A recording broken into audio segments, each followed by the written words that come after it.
Good afternoon. Today, I will be touching on Piaget's stages of child and adolescent development.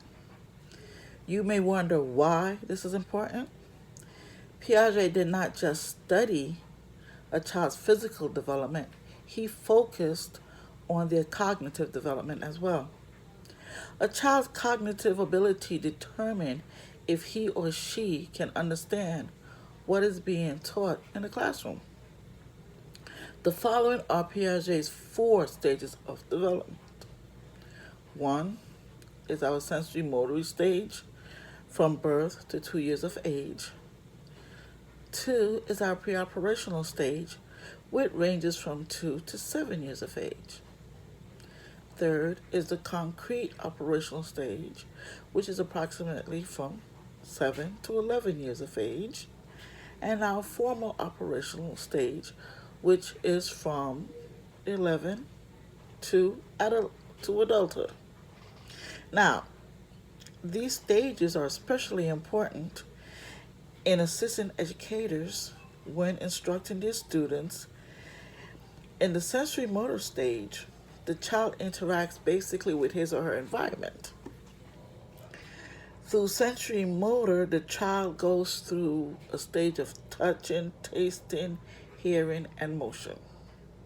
During this stage, the child does not have a definite language or cognitive thinking. The child is learning about his or her world through trial and error. He or she is also learning about object permanence.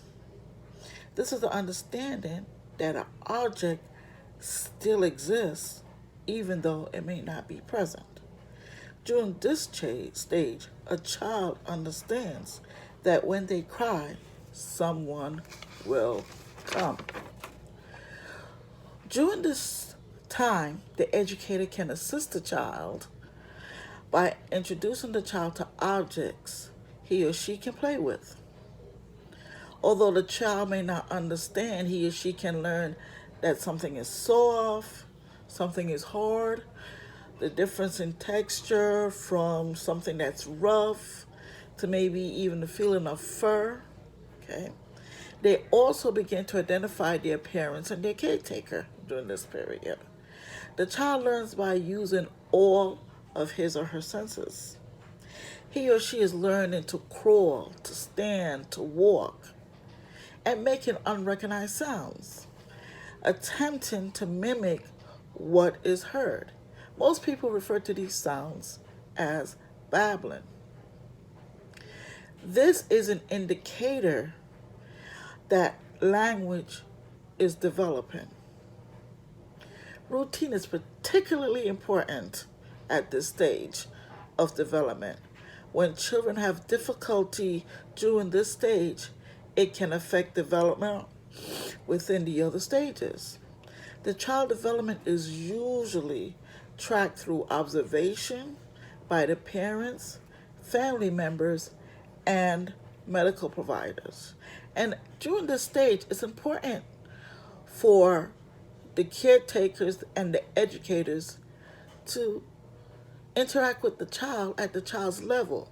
That means that we have to maybe sit on the floor to interact with the child.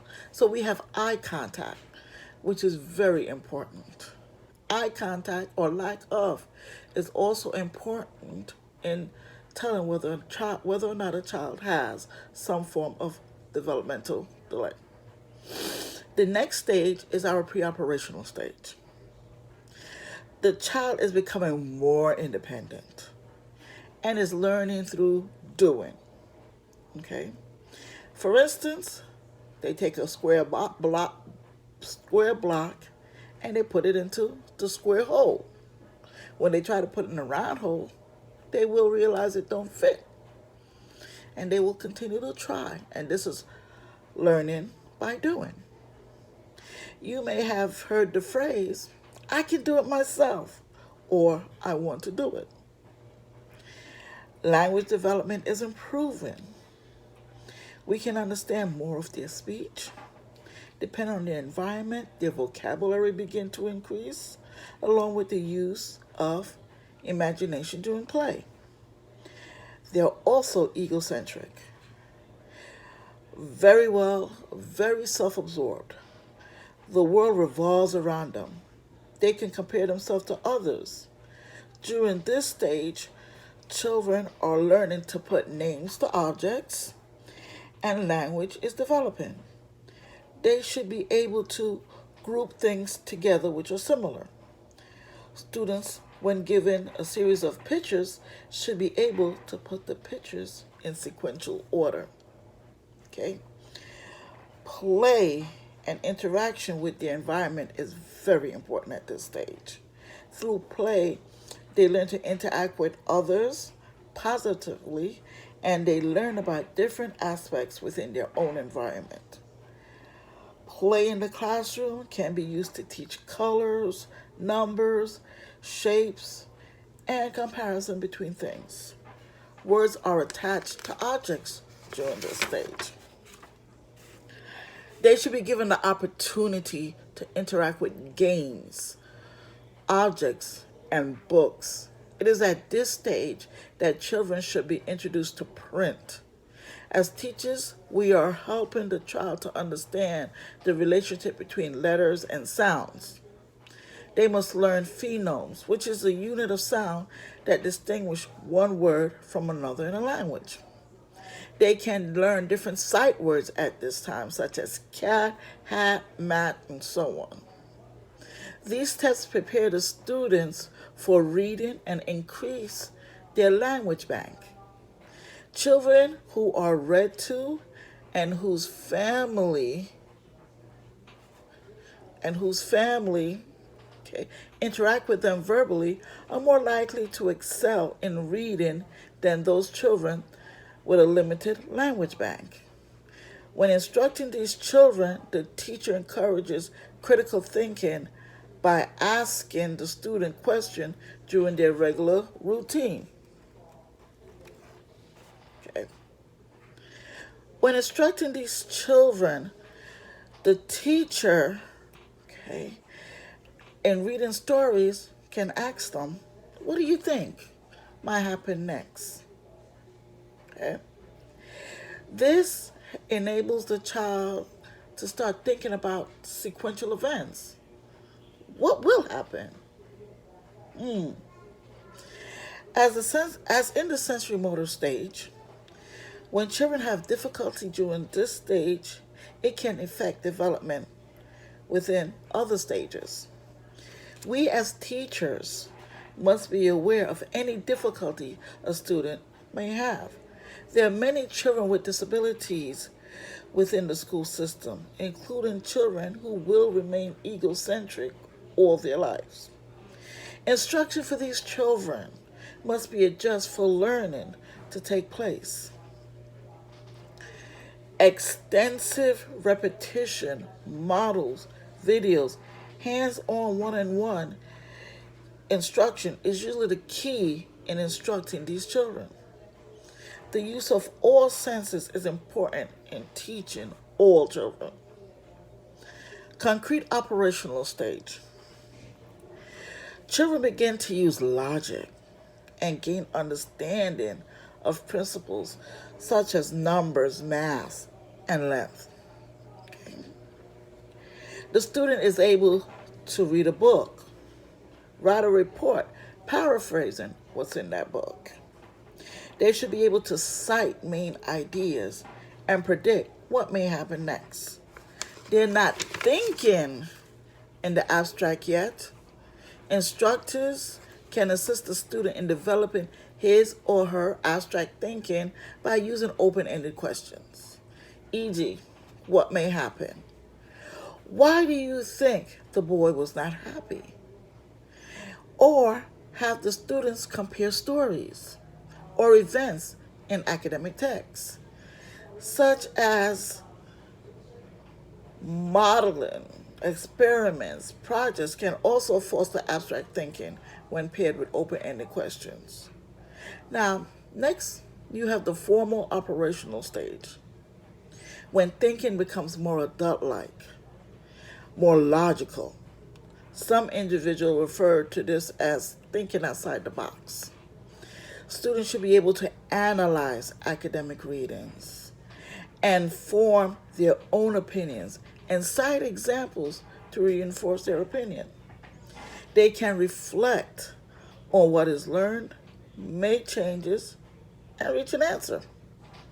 They can take what is learned in the classroom and relate it to what is happening outside of the classroom. Okay? They can offer solutions to problems and use what is learned to answer questions that may arise. They can arrive at more than one solution and determine which solution would be best and explain why. They can discuss the positive and negative in different forms of government, how the Civil War was similar or different from the American Revolution. They are able to develop new concepts. The student, in this case, should be given the opportunity to be responsible for the work they are doing. The teacher, in this case, is only the guide. Education is meant to guide children towards higher levels of learning. Children are always learning from their environment. Some children are able to use prior knowledge to relate to present material to be learned. Teachers are responsible for taking children from the basic to the complex. Piaget stages of development, when used appropriately, assist educators in helping students in developing their cognitive abilities in each stage. Teachers, in being aware of the stages, will be able to enhance the learning for the students. Okay? They're able to assist students who may not have or who are unable to master a particular stage by using appropriate techniques to connect what was learned in the past to what is being learned in the present. Teachers also have to make adjustments to curriculum, and instruction must be made to assist these children to reach their maximum goal. Okay? In implementing Piaget's theories, teachers should be able to offer different models, different form of visual aids, different props that students can use. Instruction should be short to allow children to participate in activities which enhance the learning. Okay? Allow children to have hands-on practice. Provide different experience to build a foundation on which concepts and academic knowledge are acquired. Thank you for listening to my speech. Have a good day.